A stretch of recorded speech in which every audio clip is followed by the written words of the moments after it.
Hello दोस्तों, welcome back to the channel live life easy. Friends, Rakshabandhan celebration मेरे यहाँ शुरू हो गया था 9 अगस्त से ही। और आज छोटू, मेरे देवर और उनके दोनों बच्चे घर आए हुए हैं क्योंकि उन्हें निकलना है जयपुर के लिए। तो आज रात वो यहीं पर डिनर वगैरह करेंगे और राखी दे दी जाएगी उन्हें, और टीका वगैरह कर देंगे। बच्चे ही हैं क्योंकि फिर मिस हो जाता है। इनके लिए मैंने बनाए थे अरबी के पत्ते की सब्ज़ी। सिंपल ही खाना बनना था क्योंकि पकवान नहीं। रक्षाबंधन के दिन तो ऐसे कर रहे हो, लेकिन भाई का वो तो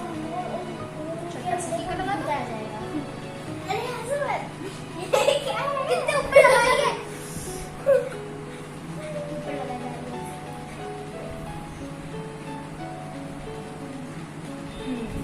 ठीक है, चावल लगाओ। इतने नहीं, ऐसे दे दो थोड़े से।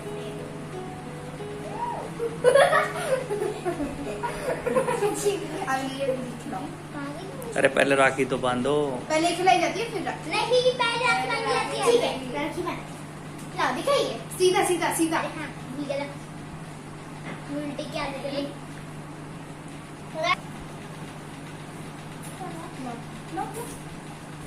अच्छा, अंकुर पकड़ तो लिया कर। अच्छा,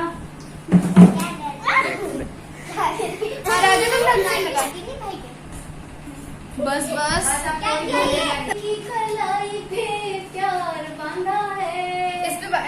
इसके बाद बस खाना इनको खिला के फटाफट काम निपटा के इन्हें भेजा जाएगा। और क्योंकि कल मेरा स्कूल है और स्कूल में भी अमृत महोत्सव और इंडिपेंडेंस डे की वजह से थोड़ा सा वर्कलोड बढ़ा हुआ है। अब मैं वापस घर आ रही हूँ। घर आके भी बहुत सारा काम करना है, घर दोबारा साफ़ करना है, खाना वगैरह देखना है क्योंकि शाम को नंदे आने का प्रोग्राम है। फ्रेंड्स, इस बार का रक्षाबंधन बना हमारा 3 पार्ट्स में। सबसे पहले 9 तारीख को छोटू आए थे, मेरे देवर जो हैं वो बच्चों को लेके आए थे। अब उनको जाना था बालाजी और उसके बाद फिर वहाँ जयपुर उसके मामा के बच्चों के जो है वो अदिति राखी करती है, तो वहाँ उन लोगों को जाना था। तो 9 तारीख को उसकी जो है बच्चे की, समझ लीजिए अनंत और आरोही आराध्या की, तो उस दिन हो गई राखी दे दी। जो भी था मतलब टाइम से पहले हो गई। एक दिन वो रहा, प्लस उसके बाद अब 10 तारीख को 11 और 12 में बहुत ज़्यादा कन्फ्यूजन चल रहा था। तो जो मेरी 3 नंदे हैं बुआ जी की बेटी, उनके यहाँ पे ये था कि 11 तारीख की शाम का डिसाइड हुआ कि 11 तारीख की शाम को वो लोग आ रहे हैं। लेकिन कुछ परिस्थितियां ऐसी बनी कि वो नहीं आ पा रहे थे। हम ही लोग जाके जो हैं उनके यहाँ जाके बंधवाया है, और उसको मैंने शूट नहीं किया क्योंकि हर एक की अपनी निजी लाइफ होती है। यहाँ आती तो मैं एक आध क्लिप वगैरह बना भी लेती, लेकिन उनके घर पर मुझे ठीक नहीं लगा। तो 11 की शाम को उन तीनों से राखी बन गई। अब जो पुनीत भैया की बहन है, चाचा जी की बेटी प्रियंका, एक तो वो रह गई थी, और जो है मेरे भैया भाभी हैं उन्हें आना था, वो रह गए थे। तो इसमें भी यही है कि किसी त्योहार पे मैं चली जाती हूँ घर पे, और क्योंकि मेरे यहाँ काफ़ी सारे गेस्ट हो जाते हैं, मतलब 4 तो नंदे हो जाती हैं और एक बुआ सास हमेशा होती है, कई बार 2 भी हो जाती हैं। प्लस अब 2 साल से आरती नहीं है तो छोटू और बच्चे भी आ रहे हैं। फिर मेरे भैया भाभी भी मैं उन्हें यहीं बुला लेती हूँ क्योंकि इतने सारे लोगों के आने के बाद फिर मेरा निकलना जो है वो मुश्किल हो जाता है। तो कभी मैं चली जाती हूँ और कभी भैया भाभी यहाँ आ जाते हैं। ये है कि मन जाता है, थोड़ा हेक्टिक कम हो जाता है। अब ऐसा है कि वो सब होने के बाद आज ये 2-3 काम रह गए थे, प्लस जो असल में राखी की पूजा होनी थी, और कान्हा जी के राखी मैं बांधती हूँ। और इस बार तो इन दोनों ने भी बांधी है, हर बार नहीं बांधती, लेकिन इस बार इन्हें खुद ही लगा कि मतलब हमें भी बांधनी है, तो इन्होंने भी बांधी है कान्हा जी को राखी, वरना ये अपने डैडी को राखी बांधती हैं। तो आज इतना काम है, जो मेन रक्षाबंधन का सेलिब्रेशन कहिए या जो कुछ भी है घर पे, वो आज ही होगा। तो चलिए आज के दिन की सुबह से शुरू करते हैं कि क्या क्या कैसे कैसे किया। अब ये है फाइनली 12 अगस्त की सुबह। अब मेरी बहन की बेटी वो मेरे भतीजे को राखी बांधती है। बहुत ज़्यादा कन्फ्यूजन इस बार हो रहा था, तो वो उनके घर ना जाके मेरे भैया और भतीजा जो है वो मेरे घर आएंगे, तो इसलिए वो मेरे घर आ गई। रात को वो रुकी हुई है। अब उसका फ़ोन बज गया 4 बजे, तो मैं 4 बजे की उठी हुई थी। बिस्तर मैंने लेकिन 4:30 ही छोड़ा। अब 5:10 हो रहे हैं, मैं आ गई हूँ किचन में। तो पहले मैंने डेट चेंज की, दरवाज़ा वगैरह खोला, और सबसे पहले जो है वो मैं इसके बाद सफाई करूँगी, झाड़ू पोछा और उसके बाद जो है पूजा में हमें बस मीठे जवे जो हैं वो चाहिए होते हैं। तो पहले मैं नहाऊंगी और मुहूर्त जो है वो आज 7:05 या 10 मिनट तक का ही है, तो उससे पहले बच्चों को भी नहाना है, उनके डैडी को भी नहाना है, तो सुबह जल्दी ही काम निपटाना पड़ेगा। बस ये है कि जो टिफ़िन वगैरह बनाना होता है ये सब काम इस बार नहीं है अभी, तो मुझे झाड़ू पोछा करके और मंदिर साफ़ करना है, नहाना है, प्लस क्या करना है जी, मुझे दूध वाले जवे बनाने हैं और इन लोगों को उठाना है।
ठीक कर दिया, तो ये वाला मैट मैंने रखा हुआ है ताकि जब कोई खाना खाए तो इसको हम बिछा के खा लेते हैं। इस पे बैठ के बच्चे अक्सर खाना खाते हैं। जैसा कि आप जानते हैं डाइनिंग टेबल हमारे यहाँ नहीं है और बिट्टू भी उठ चुकी है, वो वेट कर रही है बाथरूम के खाली होने का। मंदिर मैंने थोड़ा साफ़ कर दिया है अब, और जवे जो है वो अब मैं डालने जा रही हूँ इसमें दूध में, क्योंकि अब ये थोड़ा सा दूध बॉईल हो चुका है। हाँ, लहंगा पहनो। जैसे ही लहंगे की बात सुनी बच्चे एकदम खुश हो गए। अच्छा, मुझे नहाने वगैरह में इसलिए ही इतनी देर लगी क्योंकि रात को जो है राखी बंधवाने हम लोग वहाँ गए थे ना, तो आयरन वगैरह करने का टाइम ही नहीं मिला। तो मैंने अपना सूट और बच्चों के लहंगे वगैरह ये मैंने सुबह ही आयरन किए हैं और इनमें मेरी उम्मीद से ज़्यादा टाइम लग गया। अब इधर पक रहे हैं जवे इतने। ये मैंने थाली पूजा के ली हुई है, इसको मैं जो है सजाऊँगी और ये जवे अब धीरे धीरे पकेंगे तो इसमें टाइम लगेगा थोड़ा सा। मैंने धीमे कर दिया है। अब मैं थाली में सामान लगाना शुरू कर रही हूँ। ये थाली मैंने मंगाई थी फ्रेंड्स मीशो से, और अगर आपको अच्छी लग रही हो तो इसका जो वीडियो है वो Meesho home decor hall Diwali के टाइम का मेरे दूसरे चैनल पर है। आप वहाँ से इसका डिटेल डिस्क्रिप्शन वगैरह देख सकते हैं, प्लस बाइंग कोड भी आपको वहाँ से मिल जाएगा। तो यहाँ पर इसमें मैंने 3 कटोरियाँ जो हैं ये पेच से इसमें कसी हुई हैं और एक इसी के अंदर फिट हुआ ये दीपक है। तो मैंने चावल रोली रख ली है एक कटोरी में। आप चाहें तो जो भी कोई और सामान है वो रख सकते हैं। मिठाई वगैरह तो मैं अलग ही रख लेती हूँ, तो फ़िलहाल एक कटोरी ये खाली है। अब इधर जवे जो हैं वो पक चुके हैं, तो मैंने इसमें चीनी मिला दी। थोड़ी देर ये और पकेंगे और इसमें थोड़ी सी, वैसे तो कोई भी ड्राई फ्रूट्स डाल सकते हैं, लेकिन खीर की तरीके से मैं बस इसमें बस चिरौंजी ही डालूँगी। और इतना होने के बाद ये जवे जो हैं वो रेडी हो जाएंगे। इनको जो है बंद कर देंगे। तो इधर जवे रेडी होते ही पूजा के लिए बस यही चाहिए, थाली रेडी हो जाए। अब ये तीनों नहा के रेडी हो जाएं तो फिर फटाफट से पूजा का काम शुरू हो जाए।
आते हैं कि आपको खालीपन नहीं लगता, आपकी बेटियों को नहीं लगता, तो भाई नहीं लगता। अगर आपको नहीं लगेगा, आप 100% श्योर हो कि इट्स ओके, कोई बात नहीं बेटा नहीं है, तो आपके बच्चे भी ऐसा ही फील करेंगे। लेकिन अगर आप ही कहीं ना कहीं अंदर इस चीज़ को छुपा के बैठे हुए हो कि काश मेरे बेटा होता, तो बेशक आपकी बेटियों को भी ये चीज़ खलेगी कि काश हमारे एक भाई होता। अगर आपको फील नहीं होता तो बिल्कुल नहीं होगा। मेरी ना तो बेटियों को कभी ये फ़र्क पड़ा है कि हमारे भाई क्यों नहीं है, और ना ही हम दोनों को कभी ये फ़र्क पड़ा है कि हमारे बेटा क्यों नहीं है। इसीलिए हमारी फैमिली कंप्लीट है, हैप्पी है हमारी नज़र में।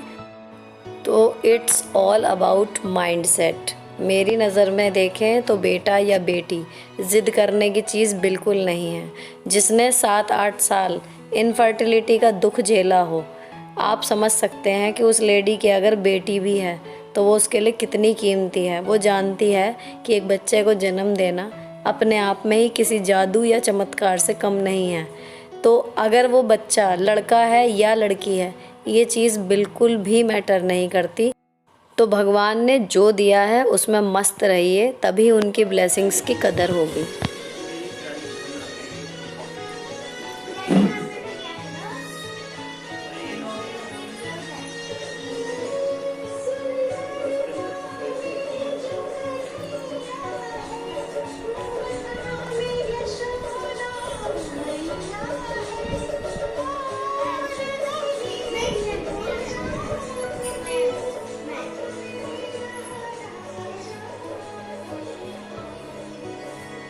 हमारे यहाँ ऐसा कुछ नहीं है रूल की रक्षाबंधन पे पक्का खाना ही बनेगा। तो थोड़ी सी आलू टमाटर की सब्ज़ी और पराठे हैं नाश्ते में। ये 1 बाउल चावल थे, ये मैंने जीरे से फ्राई कर दिए हैं। चाय बन गई है और थोड़ी सी मटरी वगैरह रखी हुई हैं। तो ये सब करके हम करेंगे नाश्ता। और नाश्ते के बाद जो प्रियंका है, मेरी चचेरी नंद जो है, वो आ गई थी। तो उसने यहाँ पर बच्चों को और हमें जो है राखी बांध दी। अब वो अनश्योर थी कि मैं कैसी लग रही हूँ, तो मैंने उसकी बढ़िया बढ़िया फ़ोटो खींची कि तू बहुत अच्छी लग रही है, चिंता मत कर। हम दोनों के बीच में फ्रेंड्स बहुत ही स्पेशल बॉन्ड है। हम कहने को ननद भाभी हैं, एक्चुअली बेस्ट फ्रेंड्स हैं। हम सारी बातें मतलब हमें एक साथ छोड़ दीजिए, हमें तीसरे की ज़रूरत नहीं पड़ेगी। कितना भी लंबा टाइम हो और कितना भी मूड ख़राब हो, हम साथ हैं तो हम खुश रहते हैं। तो अब यहाँ पर वो बैठी हुई है, मैं उसके साथ बातें करती जा रही हूँ। प्लस थोड़ा सा अब ये है कि पूजा का काम निपट गया तो कुकिंग का देख लेते हैं, क्योंकि भैया आएंगे तो तब तक पता नहीं वो अब 11 बजे ही आ जाएँ, तो मुझे लंच वगैरह जो है उस हिसाब से रेडी करके रखना पड़ेगा। आज ये वाली पनीर की सब्ज़ी जो है वो प्याज, टमाटर, लहसुन, अदरक, थोड़े से खड़े मसाले, तेज़पत्ता, इलायची वगैरह, प्लस इसमें तरबूज के बीज मतलब मेरे हस्बैंड ने बनाए थे, तो वो बोल रहे थे कि काजू की जगह ये डाल के देखना, वो और अच्छी बनेगी। तो ये डाल के इनको फ्राई कर लूँगी थोड़ा सा नमक डाल के, और उसके बाद इसको ठंडा होने के बाद पीस के तब ग्रेवी बनाऊँगी। उस वाली सब्ज़ी बन रही है थोड़ी सी आज। तो ये सब चीज़ें डल गई। अब जब टमाटर जो है थोड़ा सा गल जाएगा तो उसके बाद इसको छोड़ दूँगी, गैस बंद कर दूँगी, फिर बाकी की बातें करूँगी। तो आज मतलब ऐसी ही रहेगी किचन की, बार बार आऊँगी, बार बार कुछ थोड़ा सा काम करूँगी, फिर जो भी गेस्ट आया हुआ होगा उसके पास बैठूँगी, फिर थोड़ी देर बैठूँगी। इसी तरीके से ही करते करते, अगर वो बुआ जी की तीनों बेटियाँ भी आती हैं ना, तो ये लगाइए कि सुबह 7:30 पौने 8 से आना शुरू होते हैं ये लोग, और शाम के कई बार 4 5 बज जाते हैं। पूरा दिन यही होता है कि बार बार उनके पास बैठना और बार बार किचन में जाना। पनीर की सब्ज़ी थोड़ी सी है, बाकी मैंने थोड़ी सी बनाई है काली दाल। इसको प्याज, टमाटर, अदरक से अच्छे से छौंक के थोड़ा सा मलाई डाल दूँगी इसमें, और चावल बन जाएंगे। तो ये है कि एक दाल हो जाएगी और एक ये पनीर की सब्ज़ी हो जाएगी। जवे बने हैं, और रोटी या पूड़ी जो कोई खाएगा वो खा लेगा। तो इस तरीके से लंच की जो है वो तैयारी हो गई है। कसूरी मेथी और थोड़ी सी चीनी इसमें हल्के से दाने डाल के पनीर की सब्ज़ी ओके हो गई। दाल भीग गई। अब मैं एक अलग कुकर में देसी घी से चावल जो है वो छौंक के रख रही हूँ। अभी टाइम जो है वो सुबह का ही है, तो सीटी वगैरह किसी में नहीं लगेगी। इसमें मैंने जीरा डाल दिया, तेज़पत्ता, बड़ी इलायची और थोड़े से काजू, इन्हें डाल के और उसमें चावल डाल दूँगी। इतना करने के बाद चावल में जो है पानी नाप के वही 2 गुना पानी डलेगा, और वो डालने के बाद बस मैं ढक्कन लगा के गैस बंद कर दूँगी। छौंकते हैं मतलब इस टाइम बस छौंकना है। तो सीटी इसमें तब लगेगी जब मुझे खाना रेडी चाहिए होगा, उससे आधा घंटा पहले लगा दूँगी, तो इतने प्रेशर वगैरह निकल जाएगा। अच्छा, थोड़ा थोड़ा ही खाना बनाया है, क्योंकि प्रियंका जो है वो अक्सर पुनीत के यहाँ ही खाती है। वो अगर यहाँ पे खाती है तो मीठा खाती है बस, तो वो यहाँ पे केवल जवे वगैरह ही खाएगी। अभी आई थी तो नाश्ता करके आई थी, उसका घर है वहाँ पर, तो मेन यहाँ पे वो थोड़ा बहुत ही खाती है। अब भैया के लिए है मेन, तो मैंने खाना एक्सीड में बहुत सारा नहीं बनाया है। उतने ही चावल हैं जितने हमारे बनते हैं, बस आज के साथ रोटियां सेकेंगी तो पूरा पड़ जाएगा। और सब्जी उतनी है, दाल उतनी है, लेकिन दोनों एक साथ बन गई हैं, तो इसमें भी पूरा 100% हो जाएगा। अब यहाँ पर ये चावल पूरे छुक गए हैं पानी वगैरह मिला के। अब मैंने गैस कर दी है बंद। 10:10 हुए हैं, आटा गूँथ दिया है। अब ये सब्जी रेडी है, दाल भिगो दी है, चावल हो गए हैं। अब दूसरा राउंड लगाया किचन में 11:30 बजे। इस बीच में मैंने बातें करते करते दाल में सीटी लगा दी थी। दाल गल गई है तो प्याज टमाटर का उसमें तड़का लगा रही हूँ। इतना करने के बाद दाल रेडी हो जाएगी, और मैं इस टाइम पे ही जो है चावलों में भी एक गैस जला के एक सीटी उसमें भी लगा दूँगी। तो ये है कि दाल चावल भी रेडी से हो जाएंगे, और इतने भैया आएंगे लंच तक, तो ये चीज़ें भी गर्म बनी रहेंगी, इतनी ठंडी नहीं होंगी। कुल मिला के मील प्लानिंग इस तरीके की करती हूँ कि खाना थोड़ा अच्छा भी बने, ये भी ना लगे कि रोज़ वाला खाना है, प्लस ये भी हो जाए कि सारा टाइम मैं किचन में ही ना खड़ी रहूँ। इस तरीके का कुछ बन जाए जिसमें से 80-90% खाना जो है वो गेस्ट के आने से पहले ही इस तरीके से रेडी किया जाने वाला हो कि वो गर्म भी बना रहे। अब भैया आए हैं, इतने मेरा खाना रेडी है, तो टीका करने के बाद मैं बस रोटियां सेकूंगी, क्योंकि भैया ने पूड़ी को मना कर दिया। रोटी सेकूंगी और जो है इनके साथ भी खूब सारी बातें करने को मिल जाएंगी। इतना बिजी शेड्यूल होता है, रोज़ रोज़ तो मिलना होता नहीं, तो त्योहारों पे ही मिलते हैं। तो आज हम बचपन की बातें अपनी शेयर कर रहे थे, तो मेरी बहन की बेटी यहाँ पर थी और इनका बेटा यहाँ पर था, तो उनका रिएक्शन हर बात पे यही होता है कि सच पापा, सच बुआ, सच मौसी। तो वो बड़े एक्साइटिंगली सुनते हैं हमारे बचपन की बातों को, क्योंकि हम लोगों का बचपन और इन लोगों का बचपन ज़मीन आसमान का फ़र्क है। हम लोग बहुत गरीब बैकग्राउंड से थे, तो उसमें गरीबी का और टच है हमारे बचपन में। तो कोई बातें जो हमारे बचपन में थी वो इनके लिए तो ऐसी हैं कि ऐसा भी होता है, क्योंकि ईश्वर की कृपा से अब इतने पैसे हैं कि हम गरीब नहीं कह सकते खुद को। इनकी ज़रूरत के सारे सामान हम इन्हें अवेलेबल करवा देते हैं अपने बच्चों को। लेकिन हमारे टाइम पे हमारे पेरेंट्स पूरी कोशिश करने के बाद भी हमारी बेसिक नीड्स भी बड़ी मुश्किल से ही पूरी कर पाते थे। तो अब बातें वो याद करते हैं तो इमोशनल भी हो जाते हैं, हंसी भी आती है। लेकिन अच्छा लगता है इन बच्चों को ये सब सुनाना, ताकि ये ग्रेटफुल रहें कि हम लोगों से अच्छी लाइफ इन्हें मिली है, तो हमसे कुछ अच्छा ये करके दिखा पाएँ। अब ये मेरा भतीजा है और ये भांजी है, बहन की बेटी है। तो ये इसके टीका करने की वजह से मेरे यहाँ रुकी हुई थी। अब ये जो मेरी भांजी है फ्रेंड्स, इसकी जो मम्मी थी, मतलब मेरी बहन, वो मुझसे 2 साल ही बड़ी थी, लेकिन इसके भाई को जन्म देते हुए उनकी डेथ हो गई। तो तब ये मात्र 10 साल की थी। अब लेकिन इसकी ग्रेजुएशन पूरी हो चुकी है, यूपीएससी की तैयारी कर रही है। तो हो सकता है इन फ्यूचर ये भी उससे रिलेटेड कोई वीडियो अपलोड करे। अगर करेगी तो मैं आपको ज़रूर बताऊंगी, उसको सपोर्ट कीजिएगा। अब फ़िलहाल लंच टाइम चल रहा है और सबके जाने के बाद आरोही लहंगा पहन के अपना झूला झूल रही है और डांस वगैरह कर रही है। यहीं पर हमारा रक्षाबंधन सेलिब्रेशन ख़त्म होता है। अगर व्लॉग अच्छा लगा हो तो चैनल को सब्सक्राइब किए बिना मत जाइएगा। मिलती हूँ आपसे नेक्स्ट वीडियो में। Till then bye bye, stay beautiful always.